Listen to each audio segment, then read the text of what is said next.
Good evening, folks, and welcome to today's episode of Film Talk on WSVA. I am your host, Don Explorer, and today we're going to be talking about what should have been a triumphing moment for DC, but ended up being a bit of a disappointment.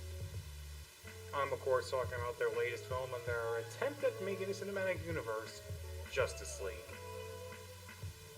A movie that they, like I said earlier, they were hoping would be like their crowning achievement, but instead it ended up having a weaker than expected opening weekend. I'm a little hesitant in saying that to call it a bomb right now, since it could be a good chance it might do well over in the box office as the weeks go on, but that still should send some signs about how people feel about how both either DC or Warner Brothers is handling their cinematic universe. And yeah, watching this movie over Thanksgiving weekend, it really is a mess. And honestly, I don't know where to begin with talking about the film. I guess I should talk about the good things about the movie first. The actor who played Barry Allen did a good job with the material he's given with, and the character himself is what you expect from Barry Allen / the Flash, or / the Flash. Wonder Woman was also cool as always, and the action scenes were good. But in all honesty, that's all I got. Starting off with the story, for a movie that has a bit of like a near 2-hour runtime, it feels rushed. Maybe it's because I personally blame that problem with the multiple subplots. There's just too many things going on at once in this movie. Characters getting introduced all of a sudden, new plot points being brought up like what the villain's gonna do, or them deciding to bring Superman back. Spoilers. It's because with all these subplots they have to juggle with, it creates this feeling that when once it just creates this feeling where things just go by too fast and you're just left going, huh? What? And like I said, it's a near 2-hour movie. It should not have, or maybe it is 2 hours, or a little bit longer than that perhaps, but it shouldn't really have that problem with that much of a runtime. Next, one subplot that particularly bugged me was the whole "let's bring Superman back." It would have been fine if they saved it as like a possible hint in one of their post-credit scenes, but to have that be one of the biggest plot points in the movie, it really does distract the whole thing. Because it takes away time from seeing the other superheroes work off each other, and possibly see how good of a team they are without the Man of Steel. It just feels like it was shoehorned in, and instead it should have been saved that for a different movie. It feels just as rushed and quick as when they killed Superman off back in Batman v Superman.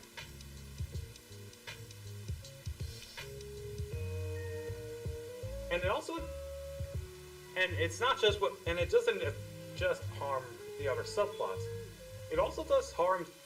That subplot also does harm to itself, because it kills off some what should be such an emotional moment. This is especially obvious when Lois Lane sees Superman again for the first time.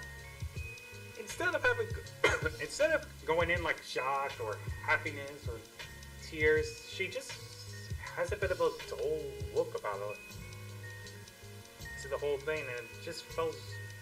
And again, I'm sorry if I keep bringing this up, but it feels rushed.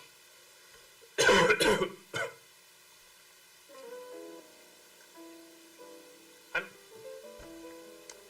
in fact, I didn't even have to bring up how it should have been done, because the way Martha Kent handled seeing her son come back was done a lot better. And as brief as it was, I still felt the emotion about it, about what was going on. There was also this subplot where this Russian family was suffering the alien invasion, but other than giving it something for Barry to save with the newly revived Clark Kent at the end, it honestly left so little of an impact with me. I almost forgot it was in that family was in the movie. Special effects wise, I feel it's hit or miss.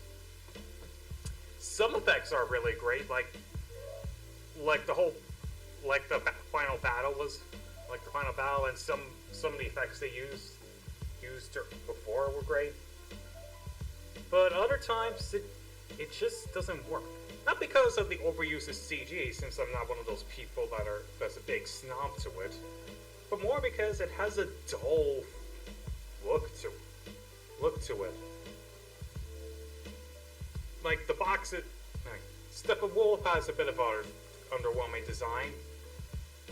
Atlantis leaves a lot to be desired. And even the bug-like creatures that Steppenwolf has don't really look all that great, honestly. I guess what I'm trying to say, it's more of the concepts and the designs that kill the effects, in my opinion. Or at least the ones that I'm not too wild about. But, like I said, there are still some good ones, like near the end of the climax and the place where Wonder Woman lives is gorgeous as always to look at. But if I may lay the biggest problem with the movie, it would have to be with the other members of the team. Now, I already said that I did like Barry and Wonder Woman, or Diana. But the others, we've left a lot to be desired. Despite Aquaman having a really impressive update update to his design, he was a bit of a bore. Superman was alright, and it is nice that they finally nailed his character. I guess there is such thing. You could say it is a case of third time's the charm. But there are two that I have a big issue with. Firstly, Cyborg. Mainly because the movie didn't really take full advantage of him. Instead, he was just out there in a wayside, and on the side, just, doing, not really contributing much, other than him saving his father. It's not helped either that the actor who played him gives a bit of a dull performance, and one wishes they borrowed some elements that was used in the 2003 Teen Titans animated series in terms of interpretations of Cyborg. And then we have Bruce Wayne / Batman. Wow. It takes a lot to make Bruce look like an idiot, but congratulations, you succeeded. When he's Batman, he's passable, but when he's Bruce, what the hell happened? Ben Affleck does not do a good job playing Bruce Wayne. If anything, he does better playing the Cape Crusader. And just something about, and because he just makes something off about the way Bruce is in this movie. It's hard to really describe, but I just felt like he was a bit crazy in that whole time. Like God, Aquaman was right. He crazy. The other notable characters in the movie aren't that much better either. Lois was just there, and Steppenwolf was one blank slate of a villain. Not much, as since there was just nothing to him, and because of that, again, I forgot he was even in the movie.